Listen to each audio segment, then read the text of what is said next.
Love ஜிஹாத் என்பதற்கும் இஸ்லாமிய நம்பிக்கைக்கும் சம்பந்தம் கிடையாது. லவ் ஜிஹாத் என்பதை இஸ்லாமிய நம்பிக்கை எதிர்க்கிறது, வெறுக்கிறது. அப்படி செய்யக்கூடியவன் சாத்தானின் பிள்ளையாக இருப்பானே தவிர நபிகள் நாயகத்தின் வழிமுறையை பின்பற்றக்கூடியவனாக இருக்க மாட்டான் என்பதுதான் இயல்பான விஷயம். இது இஸ்லாமியர்களும் இந்த கருத்தை பேசணும், இந்துக்களும் இயல்பாக உணர்ந்து கொள்வார்கள்.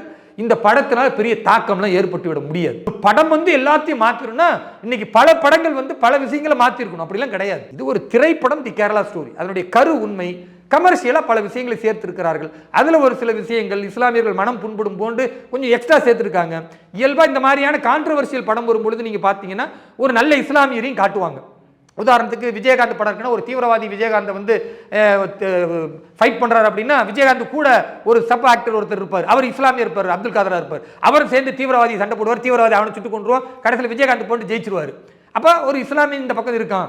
இப்போ அமரன் ஒரு படம் வந்துச்சு, அதுலேயும் பார்த்தீங்கன்னா சிவகார்த்திகேயன் ஹீரோன்னா அவர் கூட ஒருத்தர் இருப்பார், இஸ்லாமியர் இருப்பார். அவரை அங்கே உள்ள பாகிஸ்தான் தீவிரவாதிகள் காஷ்மீரில் கடத்திட்டு போய் அடிப்பானுங்க, இவர் போய் சுட்டு கொண்டு அந்த இஸ்லாமிய ராணுவ வீரரை காப்பாற்றிடுவாங்க. அப்போ கொஞ்சம் ஈக்குவல் ஆகும். இந்த படத்தில் அப்படி ஈக்குவல் எதுவுமே கிடையாது.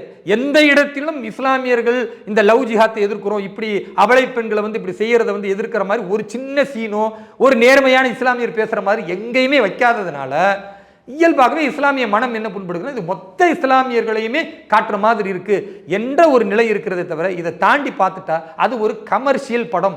அதனால் பெரிய தாக்கம் இந்தியாவிலேயோ அல்லது எங்கேயுமே ஏற்படுத்தாது. ஆனால் இஸ்லாமிய இளைஞர்களுக்கு இதில் ஒரு செய்தி இருக்கிறது. உங்களில் யாராவது உங்களை மூளைச்சலவை செய்து இப்படி தப்பான செயலுக்கு லவ் ஜிஹாதின் பக்கம் கொண்டு சென்றால் நீங்கள் பலியாகி விடாதீர்கள். நீங்கள் 4 பேர் செய்வது ஒட்டுமொத்த சமூகம் இந்த அவமானத்தை, இந்த தவறான விஷயத்திற்கு இஸ்லாமிய நம்பிக்கையோடு சேர்ந்து சுமக்கக்கூடிய ஒரு மோசமான நிலை இருக்கிறது என்பதை இஸ்லாமிய இளைஞர்கள் புரிந்து கொள்ள வேண்டும் என்பதுதான் நாம் இந்த படத்திலிருந்து கற்றுக்கொள்ளக்கூடிய பாடம்.